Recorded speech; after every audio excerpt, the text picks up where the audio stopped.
Kyokushinkai-kan este un stil de karate care presupune o poziție de verticalitate și un contact direct. Fondat în 1964 de Masutatsu Oyama, născut sub numele de Hyungi Choi.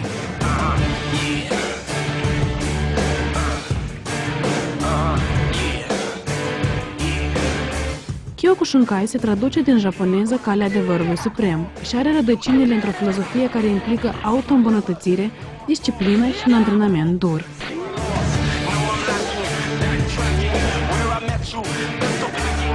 Kyokushin a influențat multe dintre școlile de karate cu tehnici de full contact, punând accent pe o combatere realistă, rezistență fizică, un întreg curriculum de pregătire de formare.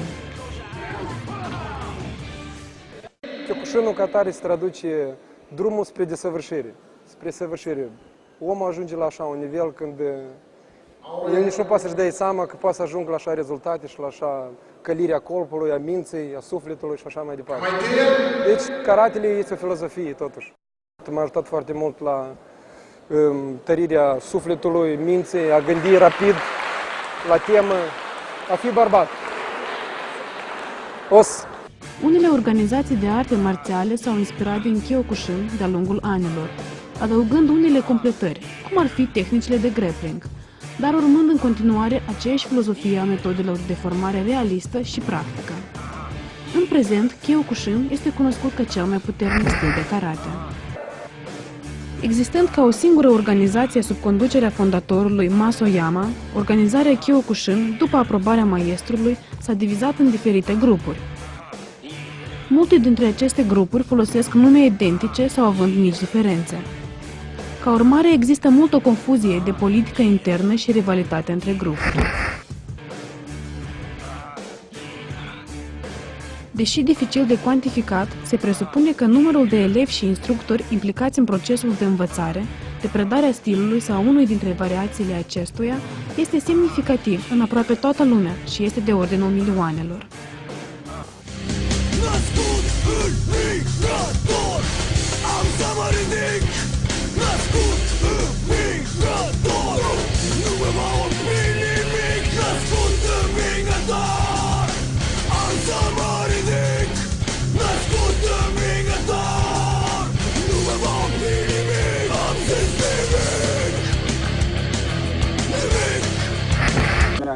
Испании.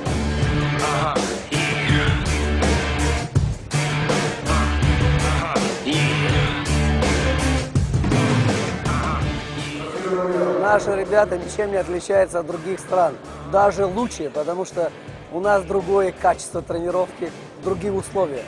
То, что компенсирует условия, то, что нет у нас больших таких условий там, это компенсирует их подготовке.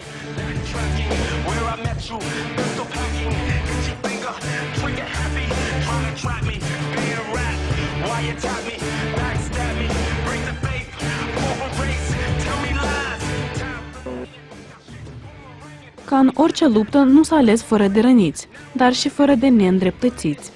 Valul de revolte curgea când pe față, când pe spate. Dar competiția e competiție și nu ne rămâne decât să ne conformăm regulilor jocului. Celor neîndreptățiți le rămâne să se ocupe cu sport pentru a se revanșa la anul viitor.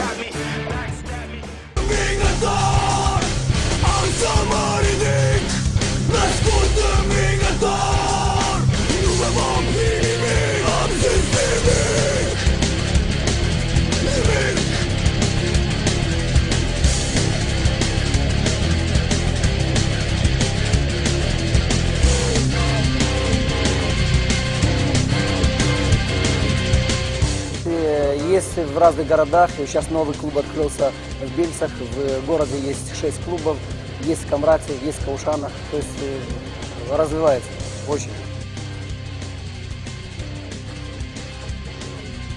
După luptele crâncene pe care le-am putut urmări, ne-a făcut o singură concluzie. Moldova are perspective de reușită în karate, grație unor luptători puternici și plini de voință.